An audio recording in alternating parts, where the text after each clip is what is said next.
when entering and leaving the room. Order, order. I call on Chris Grayling to move the motion.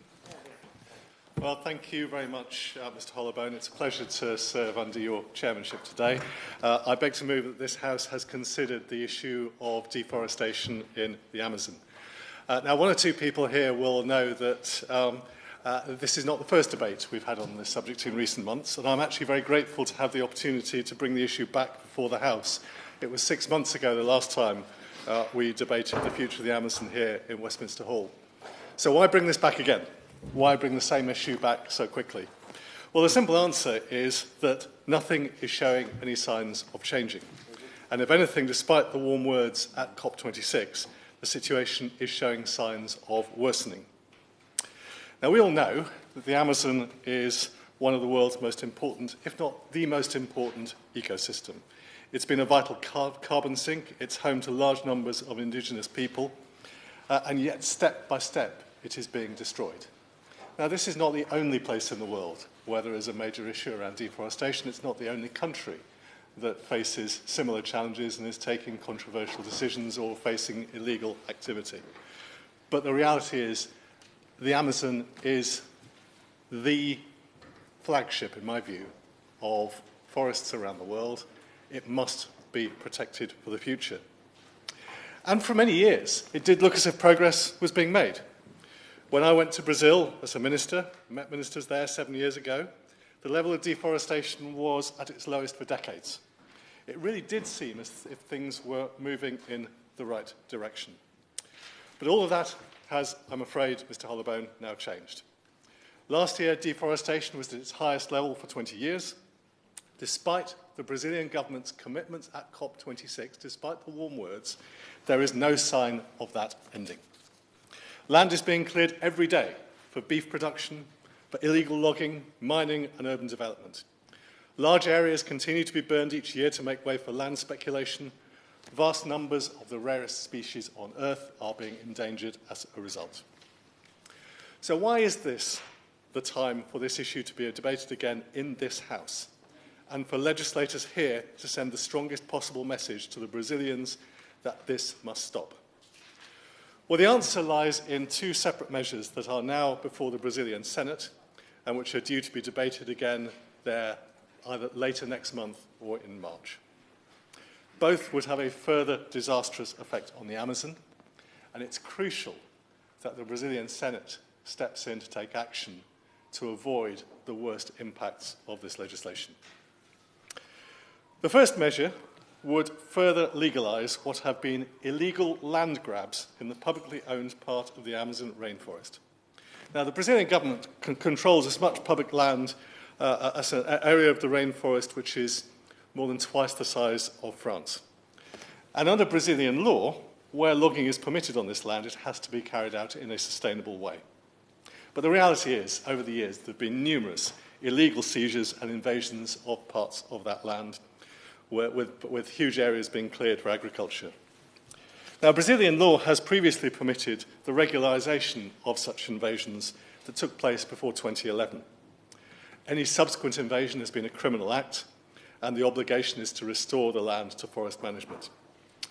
But the measures before the Brazilian Parliament are close to moving that deadline forward from 2011 to 2017. 6 years later. Now, what that'll do is it'll effectively accept a huge number of further illegal activities, and it will expose forest areas that are illegally occupied to further clearance. This will have the real-world effect of exposing millions of hectares of forest to further clearance. The measure being considered also reduces the checks and balances on such occupation, effectively, and in reality meaning you can claim responsibility, claim ownership of an area without even being in that area. Environmental groups and researchers are warning that in total the measure could lead to the deforestation of up to 16,000 square kilometres of the Amazon over the next 5 years. The second measure before the Brazilian Senate changes the country's laws on environmental impact assessments. So it will no longer be a requirement to analyse and mitigate indirect environmental impacts of a new project, the result being to make it much easier to build new roads through some of the most important areas of the Amazon. And of course, That, Mr. Holloway, leads to further deforestation, as it opens up previously inaccessible areas to illegal logging, to mining, and other activity that creates forest clearance. The evidence to support that looks pretty incontrovertible to me. The research has demonstrated a clear link between road building and deforestation, with almost all previous deforestation taking place within 5.5 kilometres of an official or an unofficial road. And more worrying still, the measure creates an automatic self-licensing system which allows applicants to self-declare that they will follow environmental standards without any checks and balances to make sure that they do. Now, there's a lot of support for that for small projects, and that's probably reasonable, but not for big projects, because big projects are the ones that lead to the big impacts on the Amazon. It matters enormously in the case of those major projects. Taken together, all of this represents a clear and present danger to the future of the Amazon rainforest and its biodiversity.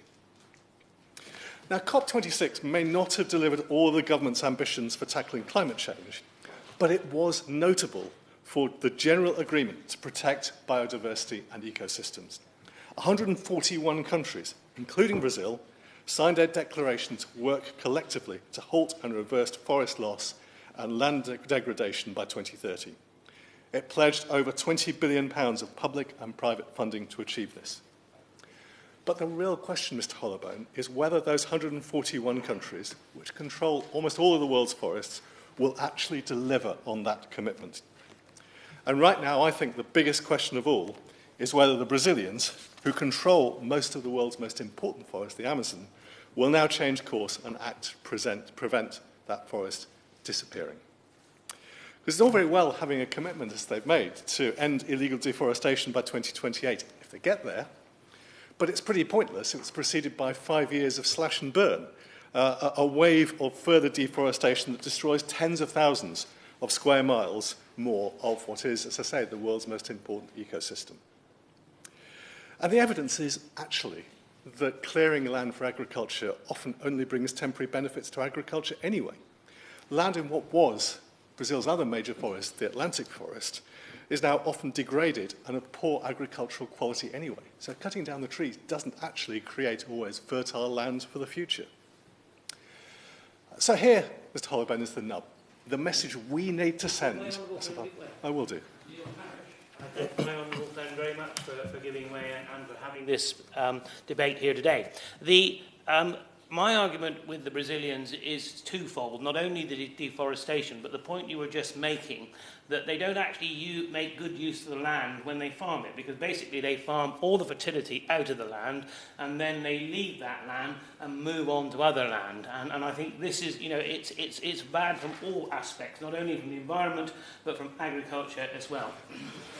Well, Mr. Hollowbone, my honourable friend makes a very important point, and he, of course, knows very well the world of agriculture. Smart land management could give Brazil a higher quality agricultural resource without chopping down the Amazon. Exactly. And that's really what they need to achieve. And so I think this is a really important moment, Mr. Hollowbone, for this Parliament to send a message to our counterparts in the Brazilian Senate and the Chamber of Deputies about this issue. When they come to consider any amendments that the Senate pushes through next month, the Chamber of Deputies, I hope, will adopt those, and I hope the Senate, when it looks at these issues in the next couple of months, will put in place safeguards to stop further deforestation. And a message, I think, also from this Parliament to the Brazilian government, who I know will be following this debate, I know we'll get a report back of this debate, that there is a very, very strong view in this Parliament from a friendly nation, from a friend that is not afraid to criticise when it's appropriate to do so, that this has to stop, that they need to be good citizens in the world. They have an asset they need to protect. They need to do the right thing. And actually, Mr. Hollowbone, it's in their interest to do so, because more and more countries and more people around the world now see environmental protection as crucial for the future of the planet. And what that means is more and more decisions will be taken by consumers, by investors, by governments that underline that necessity. And a country that chooses not to follow the same path will step by step acquire pariah status. The UK has already legislated to ban forest risk products from illegal sources. Other countries are strengthening their legislation too. I think there will be more change on that front. Major buyers of agricultural products are also having to review their supply chains to make sure the purchases they make are coming from sustainable sources. Major retailers use Earth observation data from satellites to track the origins of their purchases. Sustainable food labelling, something I have championed in this House, will inevitably come either through regulation or simply by the choice of the retailers themselves.